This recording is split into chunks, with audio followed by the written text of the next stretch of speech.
ನಮ್ಮ ಹುಡುಗಿಗೆ ಸಾಕ್ ಬಂದಿದೆ. ಯಾಕಂದರೆ ಆಕೆಗೆ ಟ್ರ್ಯಾಕ್ಟರ್ ಬೇಕಾಗಿದೆ. ನೇಟ್ ಹುಡುಗ ಬೇಕಾಗಿದ್ದಾನೆ.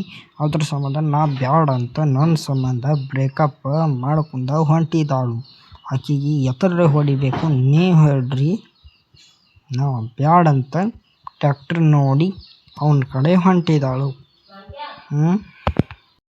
ನೋಡ್ರಿ, ಇಂಥವ್ರಿಗೆ ಏನು ಮಾಡಬೇಕು, ನಮ್ಮನ್ನು ಬಿಟ್ಟು ಹೋಗೋರಿಗೆ ಏನು ಮಾಡಬೇಕು ಹೇಳಿ.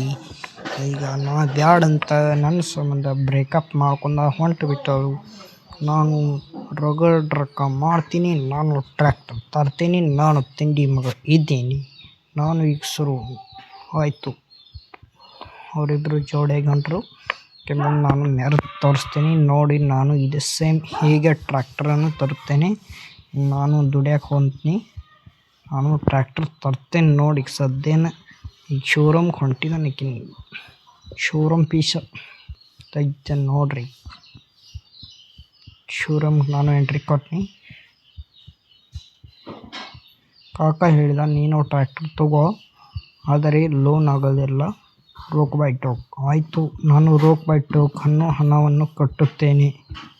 ಕಾಕ ನನಗೆ ಟ್ರ್ಯಾಕ್ಟರ್ ಕೊಡಿ ಪ್ಲೀಸ್, ನಿಮ್ಮ ಕೈ ಮುಗಿತೇನೆ. ಕಾಕ ಅಂತೂ ಇಂತೂ ಟ್ರ್ಯಾಕ್ಟರ್ ಕೊಡೋಕ್ಕೆ ಒಪ್ಪಂದ.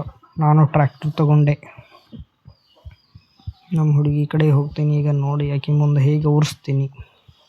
ನಮ್ಮ ಹುಡುಗಿ ನಿತ್ತಾಳಕ್ಕೆ ಮುಂದೆ ಹೋಗಿ ಕಟ್ಟು ಹೊಡಿತೀನಿ ನೋಡಿ. ಈಗ ಹಾಸ್ತೀನಿ, ಆಕಿನ ಕೊಂದು ಬಿಡ್ತೀನಿ. ಇರಲಿ ನಡುವಿನ ಟಯರ್ದಾಗ ಸಿಕ್ಕಿಬಿಟ್ಟಾಳ್ರಿ.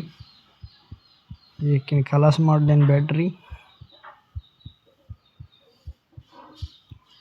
ಈಗ ನಾನೇ ಬೇಕು ಅನ್ನೋದಳ್ರಿ ಈಗಿನ ಹುಡುಗ್ಯಾರ್ರಿ. ಜೀವನದಾಗ ಬರತನ ಗೆದ್ದ ನಿನ್ನಂತ ಹುಡುಗಿಯರು ಬರಬೇಕದಿದ್ದ. ಸುಮ್ಮನಲ್ಲ ನಿನಗ ನನಗ ಈ ಮಾತ ಜಿದ್ದ.